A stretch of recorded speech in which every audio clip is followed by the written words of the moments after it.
Welcome to PCN news. Pattiseema ఎత్తిపోతల పథకానికి నీటిని విడుదల చేసిన రాష్ట్ర జలవనరుల శాఖ మంత్రి నిమ్మల రామానాయుడు ఒకే రోజు 4 ఎత్తిపోతల పథకాలకు నీటి విడుదల ముఖ్యమంత్రి చంద్రబాబు నాయుడు ఘనతేనని జలవనరుల శాఖ మంత్రి నిమ్మల రామానాయుడు తెలిపారు. ఆయన తొలిగా పట్టిసీమ ఎత్తిపోతల పథకానికి ఉదయం 7:20 పూజ చేసి నీటిని విడుదల చేశారు. పట్టిసీమతో పాటు పురుషోత్తపట్నం, పుష్కర, తాడిపూడి ఎత్తిపోతల పథకాలకు నీటిని విడుదల చేశారు. పట్టిసీమ ద్వారా కృష్ణా డెల్టా ప్రజలు ఎదుర్కొంటున్న తాగునీరు సమస్య పరిష్కారంతో పాటు మొదటి పంట ఖరీఫ్కు సాగునీరు అందుతుంది. పట్టిసీమ నీరు కృష్ణా డెల్టాలకు అందించడం ద్వారా శ్రీశైలం నుంచి కృష్ణాకు రావాల్సిన నీరు రాయలసీమకు మళ్లించడానికి అవకాశం కలుగుతుంది. పురుషోత్తపట్నం ఎత్తిపోతల పథకం ద్వారా ఏలేరు రిజర్వాయర్కి వెళ్లే నీరు స్టీల్ ప్లాంట్కు, విశాఖకు తాగునీరు అందుతుంది.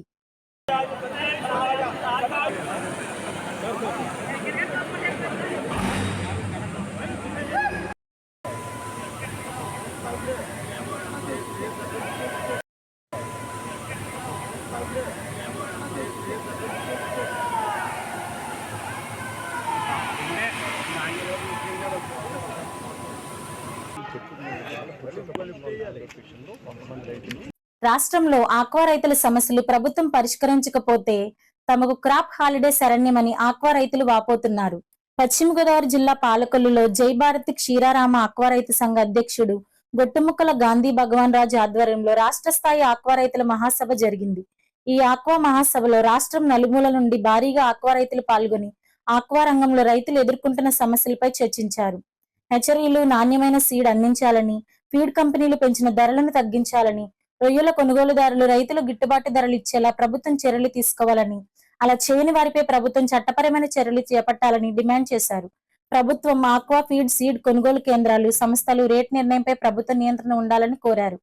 ఆక్వా రంగంలో రైతులు ఎదుర్కొంటున్న సమస్యలు పరిష్కరించాలని నూతన ప్రభుత్వాన్ని విన్నవించేందుకు త్వరలో ముఖ్యమంత్రి చంద్రబాబు, ఉప ముఖ్యమంత్రి పవన్ కళ్యాణ్, మంత్రి అచ్చెన్నాయుడు, నిమ్మల రామానాయుడులను కలిసి రాష్ట్రంలో ఆక్వా రైతులు ఎదుర్కొంటున్న సమస్యలను వివరించి తమ సమస్యలను పరిష్కరించాలని కోరుతామని జై భారత్ క్షీరారామ ఆక్వా రైతు సంఘ అధ్యక్షుడు గొట్టుముక్కల గాంధీ భగవాన్ రాజు తెలిపారు. ఆగస్టు 15 వరకు గడువిస్తున్నామని, 45 రోజుల్లో సమస్యలు పరిష్కరించకపోతే క్రాప్ హాలిడే తీసుకోవాలని నిర్ణయించడానికి ప్రభుత్వాన్ని వ్యతిరేకించడం కాదని, నర్సరీలు, సీడ్ ఫీడ్ కంపెనీలు రైతుల సమస్యలపై స్పందించకపోవడంపై తీసుకున్న నిర్ణయం అని తెలిపారు. అవసరమైతే కంపెనీలు ఎదుట నిరాహార దీక్షలు చేపడతామని అన్నారు.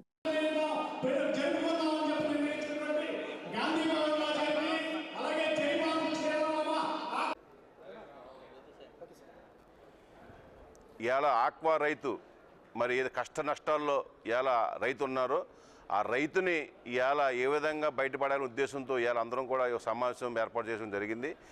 అందరూ కూడా ఏదైతే మనకి ఇవాళ కొత్తగా నూతనంగా ఎన్డీఏ ప్రభుత్వం ఏర్పడిందో మరి ఆ ఎన్డీఏ ప్రభుత్వం ఇచ్చిన హామీలు ఒకటి నెరవేర్చుకునేలాగా, రెండు ఏదైతే ఇవాళ ఈ ఇండస్ట్రీ వల్ల ఏదైతే రైతు ఇబ్బంది పడుతున్నాడో మరి వారి మీద కూడా మనం ఏంటి ఎలాగల ఉద్దేశంతో ఇక్కడ లోకల్గా ఉన్న మంత్రి రామానాయుడు గారి సహాయం తీసుకుని మరి ఏదైతే దీనికి ఇవాళ ఫిషరీస్కి మరి మంత్రిగా అచ్చెన్నాయుడు గారు ఉన్నారో ఆయన్ని కలిసి తప్పకుండా రైతుల సమస్యలు ఏదైతే అర్జెంటుగా మనకి సబ్సిడీ విషయం కానీ అలాగే రైతుకి మరి ఏదైతే ఆ ట్రాన్స్ఫర్మేషన్ సబ్సిడీ కానీ రూపాయన్నర subsidy, aqua zone, non aqua zone కార్యక్రమం కానీ ఇటువంటి ఏదైతే ముందుగా చేయవలసిన కార్యక్రమం ఉందో అవన్నీ కూడా మీ అందరం కూడా సంఘ సభ్యులు అందరం కూడా మరి అన్ని సంఘాల నుంచి ప్రతినిధులు హాజరై తప్పకుండా మంత్రి గారికి కూడా విన్నవించిన తర్వాత మళ్ళీ డిప్యూటీ సీఎం పవన్ కళ్యాణ్ గారిని అలాగే ముఖ్యమంత్రి చంద్రబాబు నాయుడు గారు కూడా మరి మీటింగ్ ఏర్పాటు చేయమని వారి దృష్టి కూడా తీసుకెళ్ళడానికి సభ తీర్మానించింది. అలాగే ఏదైతే ఇవాళ ప్రాసెసింగ్ ప్లాంట్ కానీ, ఫీడ్ ప్లాంట్ కానీ, హ్యాచరీస్ కానీ మెయిన్గా రైతు నలిగిపోతున్నాడో మరి ఈ రోజు నుంచి 45 రోజుల్లోపు ప్రాసెసింగ్ ప్లాంట్లు అయితే మరి రేట్లు పెంచి మినిమం రేట్ ఉండేలాగా, అలాగే అవి గతంలో ఏదైతే వాళ్ళందరూ హామీ ఇచ్చారో మరి ఆ వేరియేషన్స్ అది మనకి రైతుకి ఇచ్చేలాగా, అలాగే నెట్ వెయిట్ కూడా మనం ఆ రోజు మాట్లాడడం, ఇటువంటి కార్యక్రమాలు ఏదైతే గతంలో వాళ్ళు హామీ ఇచ్చారో ఇప్పటికే 2 సంవత్సరాల నుంచి మనం అన్నీ చెప్తున్నాం కానీ ఇంతవరకు అమలు చేయలేదు. తప్పకుండా అమలు చేయాలి. అలాగే ఫీడ్ రేట్లు గతంలో తగ్గిస్తాం, సోయా రేటు తగ్గిద్దని చెప్పారు. ఇవాళ 100 రూపాయలు 45 రూపాయలు సోయా రేటు వచ్చినా సరే ఇంత ఇండస్ట్రీ ఇంత మరి రైతు ఇబ్బందుల్లో ఉండి మొత్తం చెరువులు మానేసి ఇండస్ట్రీ క్లోజ్ అయిపోయే పరిస్థితుల్లో కూడా ఫీడ్ రేట్ ఒక్క కేజీ ₹1 కూడా తగ్గించలేదు. వెంటనే మినిమం 25 రూపాయలు కేజీకి రేట్ తగ్గించాలని చెప్పి గతంలో డిమాండ్ చేసాం, ఇప్పుడు కూడా డిమాండ్ చేస్తున్నాం. వెంటనే రేట్లు తగ్గించాలని, అలాగే ఈరోజు నాణ్యమైన సీడ్ దొరక్క రైతు ఇవాళ సర్వనాశనం అయిపోయాడు. మరి అటువంటి నాణ్యత లేని ఏదైతే ఉన్నాయో హ్యాచరీస్ని క్లోజ్ చేసి ఉన్న హ్యాచరీస్ అయినా సరే నాణ్యమైన సీడు మరి రైతుకు అందించేలాగా వెంటనే వాళ్ళందరూ అసోసియేషన్ కూర్చుని వెంటనే తగు నిర్ణయం చేయాలని, అలాగే ఈ ఆగస్టు 15 లోపు వాళ్ళు కనుక వీటి మీద సరైన నిర్ణయాలు చేయకపోతే, అంటే క్రాప్ హాలిడే అంటే ప్రభుత్వానికి వ్యతిరేక కాదు, ప్రభుత్వానికి దీనికి సంబంధం ఎంచేతంటే ప్రభుత్వం చేయవలసిన ప్రభుత్వం చేస్తుంది. కానీ ఈరోజు ఈ ఇండస్ట్రీల వల్ల మేము అందరూ ఇబ్బంది పడుతున్నాం. ఆ ఇండస్ట్రీ ఆ ఇబ్బంది పోవాలంటే కనీసం ఒక 3 నెలలు కనుక మనం కనుక క్రాప్ హాలిడే ఇస్తే మన చెరువులు బాగుపడతాయి, వ్యవస్థ దారిలోకి వద్దని చెప్పి అందరూ కూడా అభిప్రాయం తెలియజేశారు. అతి తొందరలోనే గవర్నమెంట్ వారిని కలిసి మరి రైతులకు కూడా వార్తను మళ్ళీ మేము అందరికీ కూడా తెలియజేస్తాం. తప్పకుండా రైతు కోసమే ఈ సంఘాలు ఉన్నాయి. ఆ రైతు కోసం ఈ సంఘాలు నిత్యం వాళ్ళ కోసం పనిచేస్తాయి. పాలకొల్లు క్షత్రియ సంక్షేమ పరిషత్ ఆధ్వర్యంలో క్షత్రియ కళ్యాణమండపం నందు మన్యం వీరుడు అల్లూరి సీతారామరాజు జయంతి సందర్భంగా క్షత్రియ కళ్యాణమండపం ఆవరణలో ఉన్న అల్లూరి సీతారామరాజు విగ్రహానికి పూలమాలలు వేసి నివాళులర్పించారు. అనంతరం రక్తదాన శిబిరాలు ఏర్పాటు చేసి పలువురు రక్తదానం చేశారు. పాలకొల్లు గాంధీబొమ్మ సెంటర్ లో ఉన్న మరొక అల్లూరి సీతారామరాజు విగ్రహానికి పూలమాలలు వేసి నివాళులర్పించి జోహార్ అల్లూరి సీతారామరాజు, అమర్ రహే అల్లూరి సీతారామరాజు అంటూ నినాదాలు చేశారు.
రోజు ఎన్నికలు చాలా చక్కగా జరిగింది.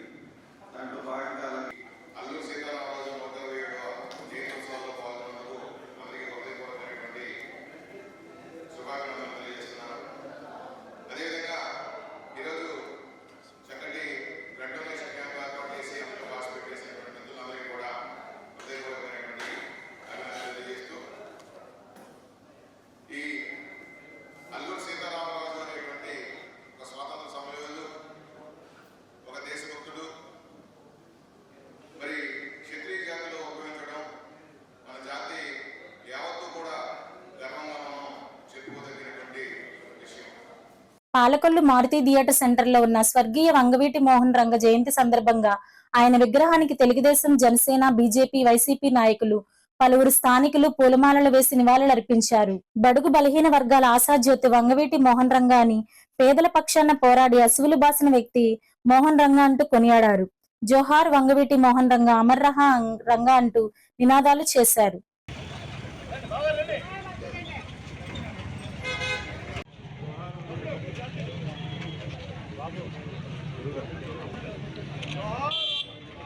జోహార్ జోహార్ జోహార్ వంగవీటి మోహన్ రంగ, జోహార్ వంగవీటి మోహన్ రంగ, జోహార్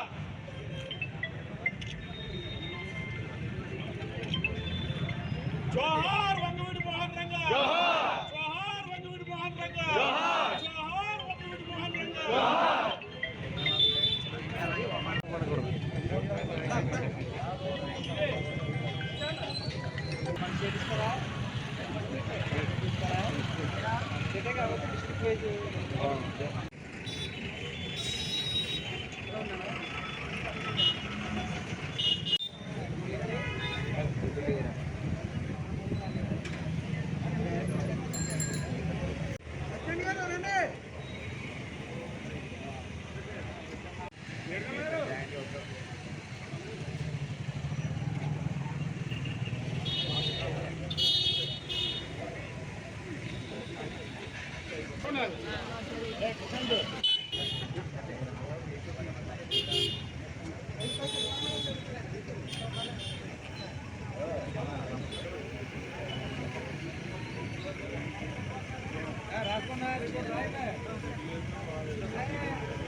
జోహార్ వంగవీటి మోహన్ రంగ, జోహార్ వంగవీటి మోహన్ రంగ, జోహార్ వంగవీటి రంగ, జోహార్ వంగవీటి మోహన్ రంగ, జోహార్ వంగవీటి మోహన్ రంగ, జోహార్. ఈరోజు పక్కాయి వంగవీటి రంగ గారి 77వ జయంతి తెలుగు రాష్ట్రాల్లోనే ఎంతో ఘనంగా ఆయనకి నివాళులర్పిస్తున్నారు. ఇవాళ ఆయన ప్రజలకి, పేదవారికి ఎంతో సేవ చేసిన వ్యక్తిగా రాష్ట్రంలో గెలిచారు. అటువంటి వ్యక్తిని రాష్ట్రంలో ప్రజలు ఈనాడు కూడా మరొకలా ఆయన జయంతిని, వర్ధంతిని కూడా ఘనంగా నడుపుతున్నారు. దానిలో భాగంగానే ఈవేళ పాలకొల్లో మరి రంగా గారి చిత్రబృందం ప్రతి సంవత్సరం కూడా ఘనంగా నివాళులర్పించే కార్యక్రమం చేస్తుంది. దాంట్లో మనందరినీ కూడా భాగస్వామ్యం చేయడం సంతోషంగా ఉంది. ఈరోజు ఆయనకి ఘనంగా నివాళులర్పించడం జరిగింది. రాష్ట్రంలో బడుగు బలహీన వర్గాలకి ఎవరైనా కల్పించే అది మొదటిగా మనకి రంగపేరు. ఆ విధంగా బడుగు బలహీన వర్గాల అభ్యున్నతికి నిరంతరం పోరాడి అసూలు భాషలు ఒక రాజకీయ కుట్రకి అతను బలైపోయింది. అందరం కూడా ఆయన స్ఫూర్తిని మనం తీసుకుని రాజకీయ పాయింట్ని కూడా బడుగు బలహీన వర్గాలతో కృషి చేయాలని అది స్ఫూర్తిగా తీసుకోవాలనుకుంటుంది. పార్టీ సెంటర్ అని పిలువబడే రంగా గారి సెంటర్ దగ్గర వంగవీటి మోహన్ రంగా గారి 77వ జయంతి సందర్భంగా వారి విగ్రహానికి భారతీయ జనతా పార్టీ, తెలుగుదేశం, జనసేన అలాగే వివిధ మిత్రపక్షాలు అందరూ కూడా వచ్చి ఇవాళ నివాళులర్పించడం జరిగింది. ముఖ్యంగా వంగవీటి మోహన్ రంగా అంటే ఏ కులానికి, ఏ మతానికి సంబంధించిన వ్యక్తి కాదని ఇటీవల నేను హైదరాబాద్లో ఒక వ్యక్తిని కలిసిన శ్రీ దాసరి నారాయణరావు ప్రభుత్వ మహిళా డిగ్రీ కళాశాలలో జరిగిన ప్రాంగణ ఎంపికల్లో techno task business solution Vijayawada నందు పనిచేయటకు ఎంపికైన 13 మంది విద్యార్థులను అభినందిస్తూ కళాశాల principal doctor Shobharani vice principal Ravishankar మరియు సిపిడిసి సభ్యులు నియామక పత్రాలను అందజేశారు. ఈ కార్యక్రమంలో గాదే జనార్దన గుప్తా, అడపాల వెంకటరమణ, కొమ్ముల మురళీకృష్ణ, బారిస్టర్ డాక్టర్ రమణ, మమత, శైలజ, విజయలక్ష్మి, సంధ్య మరియు అధిక సంఖ్యలో విద్యార్థినులు పాల్గొన్నారు. అయితే ముందుగా కాలేజ్ని మంచి స్థాయిలో తీసుకొచ్చి నాక్ గ్రేడ్ తీసుకొచ్చిన ప్రిన్సిపల్ రాజరాజేశ్వరి మేడం గారికి, అలాగే మీ మెంటర్ ఆర్కే సార్కి, ఎఫ్సిబా మేడంకి ముందుగా నమస్కారాలు తెలియజేసుకుంటూ, అలాగే మై ఫ్రెండ్ సలార్ గోపికృష్ణ గారు అదే బెంగాల్ నుంచి వచ్చి ఇక్కడ మనం ఒక మాట్లాడితే మీ కాలేజ్ మనూరి కాలేజ్కి అని చెప్పి వచ్చిన సలార్ గోపికృష్ణ గారికి thank you so much. First ఈ కాలేజ్ మీద ప్రేమ, ఈ పాలకొల్లు ఏఎస్ఎన్ఎం కాలేజ్ అన్న ప్రేమ మా అందరిలోనే ఉంటుంది. మెయిన్ ఏంటంటే సలార్ గోపికృష్ణ గారు కూడా పాలకొల్లులోనే పుట్టి పాలకొల్లులోనే బీకామ్ చదివి అయిన తర్వాత నెట్వర్కింగ్ మీద ప్రేమతో కంప్యూటర్ సైడ్ వెళ్ళి తర్వాత రోబోటిక్ టెక్నాలజీ మీద ఆయన చాలా ఎన్లైన్ కృషి చేసి మీకు తర్వాత ఎంబీఏ చికాగో యూనివర్సిటీలో ఎంబీఏ చేశారు. ఈ కంపెనీ స్టార్ట్ అవుతుంది సార్ గోపికృష్ణ గారు Ford company car company idea ఉందా? ఫోర్డ్ కంపెనీలో ఏషియా పసిఫిక్ అంటే ఒక ఇండియాలోనే కాకుండా ఏషియా పసిఫిక్లో ఎక్కడ ఫోర్డ్ కంపెనీ ప్లాంట్ పెట్టినా దానికి రోబోటిక్ ఇంజనీర్గా, ఐటీ జిఎంగా ఆయన ఆ కంపెనీ తాలూకా ఐటీ సొల్యూషన్స్ అన్ని ఇన్స్టాల్ చేశారు. అంటే అంత పెద్ద పొజిషన్లో almost per month 4 to 5 lakhs, అలాగే కంపెనీ పెద్దది అవన్నీ ఆ చేసే స్థాయిలో world best university Chicago booth యూనివర్సిటీలో ఆయన ఎంబీఏ కంప్లీట్ చేశారు. గ్లోబల్ ఎంబీఏలో ఏంటంటే 3 నెలలు ఒక దేశంలో చదువుకునే ఆపర్చునిటీ అని లండన్, హాంకాంగ్, అలాగే Dubai, Singapore, finally Chicago booth యూనివర్సిటీలో ఆయన అక్కడ చదువుకుంటా ఆ చదువుతున్న రోబోట్ టెక్నాలజీలో కొన్ని ఇన్వెన్షన్స్ చేసి కాలేజ్ దాంట్లోనే చికాగోలోనే కాలేజ్ వాళ్ళకి ఒక ఐడియా చెప్తే ఈ అక్వాజెనిక్స్ అన్న ఒక ఐడియా, హోమ్ 366 అన్న ఐడియా చెప్తే వాళ్ళ స్టూడెంట్ని ఎంకరేజ్ చేసి వాళ్ళ ప్రైజ్ మనీ కింద ఒక 2 crores ఆయనకి ఎంకరేజ్ ఉంటుంది. మీ కాలేజ్లో మీకోసం ఎంత కష్టపడుతున్నారు అలా ఆ కాలేజ్లో ఇన్నోవేటివ్ ఐడియా కింద ప్రైజ్ మనీ ఆ ప్రోద్బలంతో వచ్చి ఎక్కడో మా ఎంఎన్సీ కంపెనీల్లోని కోట్లాది రూపాయల శాలరీస్ వద్దు మా ఏరియాకి ఏదైనా చేయాలని భీమవరంలో 16 నుంచి 18 వేల పెడుతుంది. ఆల్మోస్ట్ 3 years పాటు రకరకాల శీతోష్ణ స్థితి మనం వర్షాకాలం, ఎండాకాలం, శీతాకాలం చెరువుల పరిస్థితులు వాటి మీద అధ్యయనం చేసి స్టార్టప్ కంపెనీ పెట్టి కొన్ని డివైస్లు తయారు చేసి ఆయన ఇన్వెన్షన్స్ అన్ని ఇండియాలో ఫస్ట్ టైం ఒక చెరువులో ఉన్న పారామీటర్స్ దాని గురించి అని చెప్తారు. బేసిక్గా చెప్తాను మీకు. పారామీటర్స్ అన్నీ కూడా మన ఐపీఎల్ మ్యాచ్ ఏదో చూస్తున్నామా సేమ్ అలాగే ఎవ్రీ 15 seconds కంప్లీట్ చేసినాక ఒక రైట్ ఇంటి దగ్గర కొడుకొని ఒకసారి చూసుకుంటే చెరువులో టాక్సిక్ పారామీటర్స్ ఎలా ఉన్నాయి, ఇలా ఆక్సిజన్ పారామీటర్స్ ఉన్నాయి, అవన్నీ చూసి డివైజ్ చేశారు. అదే యాక్చువల్గా ఇండియా అయిపోయింది కానీ ఇది ఎక్కడన్నా బాగా సెటిల్ అయితే ఇంకా ఇది రివార్డులు డబ్బులు వేరు. ఇక్కడ ఏంటంటే ఇండియా దట్టు ఆంధ్ర మన ఏరియాలోనే సెటిల్ అవ్వాలి, ఇక్కడ మన ప్రజలకి మన రైతులకు కొంచెం ఉపయోగపడాలి. ఇవన్నీ ఆలోచించి వివాదంలో మన్యం వీరుడు అల్లూరి సీతారామరాజు 127వ జయంతి సందర్భంగా పాలకొల్లు గాంధీ బొమ్మ సెంటర్లో జలవనరుల శాఖ మంత్రి నిమ్మల రామానాయుడు ఆదేశానుసారం స్థానిక తెలుగుదేశం, బీజేపీ, జనసేన నాయకులు అల్లూరి సీతారామరాజు విగ్రహానికి పూలమాలలు వేసి నివాళులు అర్పించారు. జోహార్ అల్లూరి సీతారామరాజు, అమర్ రహే అల్లూరి సీతారామరాజు అంటూ నినాదాలు చేశారు. అల్లూరి సీతారామరాజు స్ఫూర్తిని 50 మందికి తెలియచేయాలని గతంలో 125వ జయంతి ఉత్సవాలు నిర్వహించినప్పుడు మంత్రి నిమ్మల రామానాయుడు సంవత్సరం పాటు ఆయన జయంతోత్సవాలను ప్రతి నెల నిర్వహించడం జరిగిందని టీడీపీ నాయకులు అన్నారు. జై హింద్. విప్లవ వీరుడు అల్లూరి సీతారామరాజు గారి 127వ జయంతి సందర్భంగా మన ప్రియతమ మంత్రి జలవనరుల శాఖ మంత్రివర్యులు మన శాసనసభ్యులు డాక్టర్ నిమ్మల రామానాయుడు గారి ఆదేశానుసారం ఈరోజు మరి తెలుగుదేశం పార్టీ, జనసేన బీజేపీ శ్రేణులందరూ కలిసి ఇక్కడ విప్లవీరుడు అల్లూరి సీతారామరాజు గారికి నివాళులర్పించడం జరిగింది.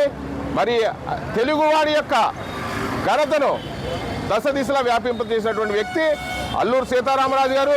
ఆయన క్షత్రియ పుత్రుడైనప్పటికీ కూడా అక్కడ ఉన్నటువంటి గిరిజనుల కోసం